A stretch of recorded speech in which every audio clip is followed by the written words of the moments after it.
The Season 6 finale of The Secret of Skinwalker Ranch was titled Meeting of the Minds. As in previous finales, it took place in the large conference room where Brandon Fugal gathered the team alongside a high-profile panel of experts. Joining the discussion were Jay Stratton, Dr. Eric Davis, the astrophysicist, Dr. Gary Nolan of Stanford, aerospace engineer Eric Schrock, and General Lance Lord, the former commander of Air Force Space Command. The episode revisited several of the year's most compelling experiments. They reviewed the fireballs that produced smoke rings within the bubble and the appearance of a bright white UAP immediately after one of those detonations. Using his high-tech infrared cameras, David Mason captured 2 additional UAPs traveling over the mesa and heading west toward Homestead 2, just beyond the bubble's perimeter. This triggered a strange sequence of events.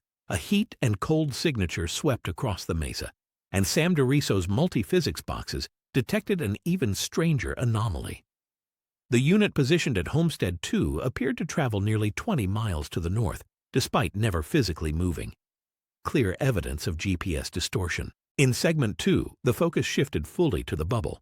The team revisited drone tests led by Jim Royston, who repeatedly encountered invisible barriers along the bubble's western and southern edges. The drones not only stalled at the threshold, but also registered phantom aircraft warnings. Detections of craft that weren't actually there. Segment 3 highlighted the new SALT laser experiments, where invisible objects seemed to block the laser beams. They also reviewed the mysterious 1.2 gigahertz signal, which continues to appear ever since its first detection early in the season. The team discussed the Helicite experiment, designed to float within the bubble's boundary while rockets were launched through it. Instead of traveling west as intended, the rockets were deflected north and south, as though by an unseen shield.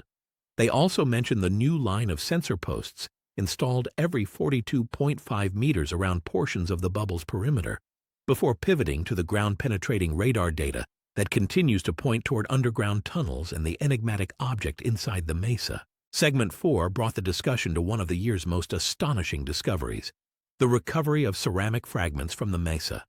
These samples not only bore crosshatch patterns, but demonstrated self-healing properties under an electron beam. Though brittle in the lab, this material destroyed multiple tungsten carbide drill bits. Most remarkable of all, it may be a room-temperature superconductor, a possibility that immediately captured the attention of the assembled experts. Segment 5 went deeper into testing the ceramics.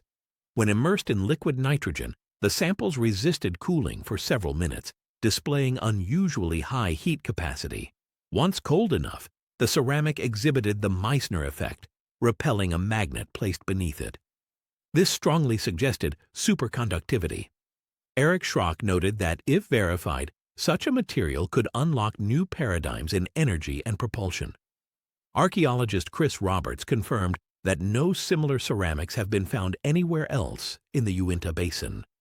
Brandon emphasized that Chris would lead a carefully planned excavation strategy next year to approach the mesa object in a more controlled way. Segment 6 turned toward the future.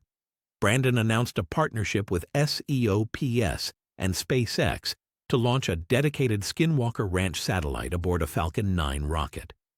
This small 6U CubeSat will pass over the ranch once daily, collecting GPS, signal, and energy anomaly data from orbit, opening a brand new vantage point for the investigation. In the end, the finale felt more like a high-level review than a deep dive, touching on highlights from what may have been the strangest season yet. For me, the high point was also the most frustrating. The team successfully extracted both ceramic and magnetic metal fragments from the mesa, evidence that what lies inside may be the remnants of a craft, perhaps buried by accident. Yet after drilling through 40 feet of this material over 2 years, progress has slowed in the name of protecting the site. Moving forward, the challenge will be to balance caution with urgency, because the sooner the object inside the mesa can be safely accessed, the sooner the team and the world can begin to understand where it came from and what it might mean.